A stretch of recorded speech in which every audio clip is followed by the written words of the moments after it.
Over the last few years, so many of us have been moving through a prolonged period of dismantling.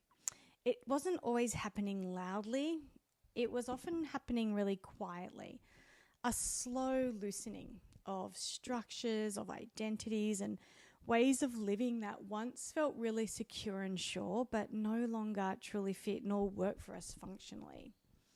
If you felt like progress has been delayed or that life has been asking you to pause, to reassess, or to sit in uncertainty longer than you'd quite like, this is why the solar eclipse in Aquarius offers a really important starting point. This is not just another new moon. It's a solar eclipse, which means it acts as a reset point, initiating themes to unfold over time rather than resolving quickly. Solar eclipses often mark the beginning that takes shape across the next 6 months to 2 years.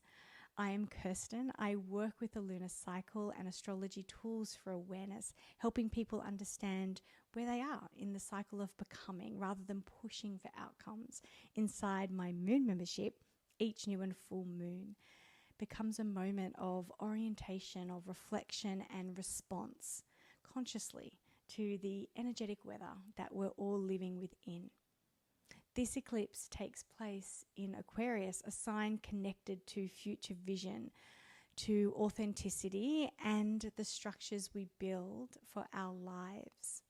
Aquarius asks us to examine the systems we participate in, personally, professionally, and relationally, and to question whether they are really still aligned with who we are becoming.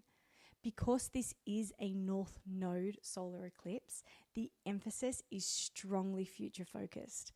The North Node eclipses tend to open doors rather than close them.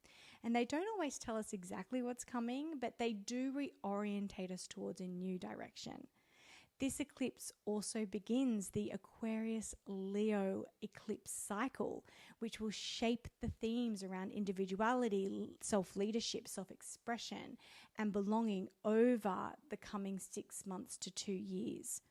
So what is seeded now at this new moon doesn't need to be fully defined, but it often sets a tone that continues to unfold. Looking at the planetary rulers of Aquarius will give us even more insight to this. So Aquarius is ruled by Saturn and Uranus, and both are very active contributors to this eclipse energy. Saturn belongs to realism, to responsibility and long-term vision. And this influence here is asking us to take our future seriously, not through pressure, but through integrity. Saturn reminds us that meaningful change requires structure, commitment, and patience. So it's not asking us for instant answers, it's actually asking for maturity in how we engage with what is emerging within us. Uranus, on the other hand, represents disruption, liberation, and sudden insight. So Uranus energy doesn't whisper, it kind of nudges us awake. So under this eclipse, Uranus can surface with like unexpected revelations or flashes of clarity or like growing discomfort of staying the same. We might get a sudden idea to do something in our lives. And this isn't chaos for its own sake. This is the kind of disruption that frees us from patterns that have quietly expired in our life. So together, Saturn and Uranus create this tension between stability and change, and they're asking us to build something new without replicating old constraints. There is also strong support at this solar eclipse from Venus, currently moving through Pisces. And Venus in Pisces is just softening this eclipse. It's bringing compassion. It's bringing sensitivity and emotional intelligence into this process. This placement really supports healing in relationships and shifts in values and the formation of new soul-aligned connections, which is really exciting, that reflect where we are going rather than where we have been. If you're looking for a soulmate connection romantically or platonically, now is the time.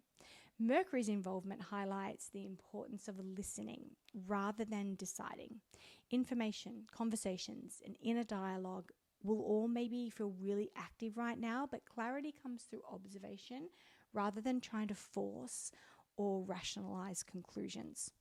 Meanwhile, we have the outer planets, Pluto, Neptune, and Uranus again, really reinforcing the sense that we are collectively stepping into a new era, because we are.